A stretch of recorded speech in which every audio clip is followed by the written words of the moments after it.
We got some heavyweights, and I mean heavyweights going up on ESPN Plus on the card on Saturday. Junior dos Santos. I mean, these are big dudes. So what's the prevailing expectation that this fight will play out? Pain. There will be a lot of pain on Saturday night in Wichita, Kansas, of all places. These are two of the heaviest hitters in the history of the UFC. Derrick Lewis has 18 knockouts on his resume. JDS, 14. JDS, the former UFC heavyweight champion. Right. I thought his career was done just a couple of years ago, and he has turned back the clock somehow. He's won his last 2 in a row. He's looked very good as of late. Lewis is coming off a heavyweight title loss to Daniel Cormier, the champion.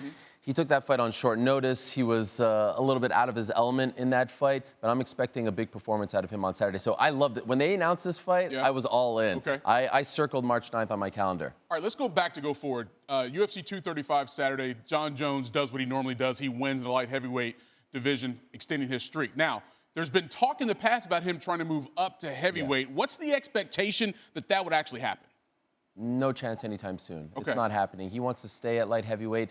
I'm told that he makes light heavyweight just way too easily. Like, he hardly has to cut any weight by the time it comes to the weigh-in. So he's going to stick around. He wants to be active. He wants to fight at least 2 more times this year. And right now, there's a 2-horse race as far as who could be next for him. Thiago Santos, who looked very good just a couple of weeks ago, and Corey Anderson, who's on a winning streak as well. I think at the end of the day, Santos will get the nod, but don't expect Jon Jones to move up to heavyweight anytime soon, no. Of course, the big news from Saturday was Kamaru Usman becoming the first African-born UFC champion, taking down Tyron Woodley in the welterweight division. In terms of his first title defense, where you're looking ahead for him, who's that likely to be? It's probably going to be Colby Covington. Colby Covington did a great job of stealing all the headlines, inserting himself into the narrative last week in Las Vegas. He flew down, he crashed the open workout.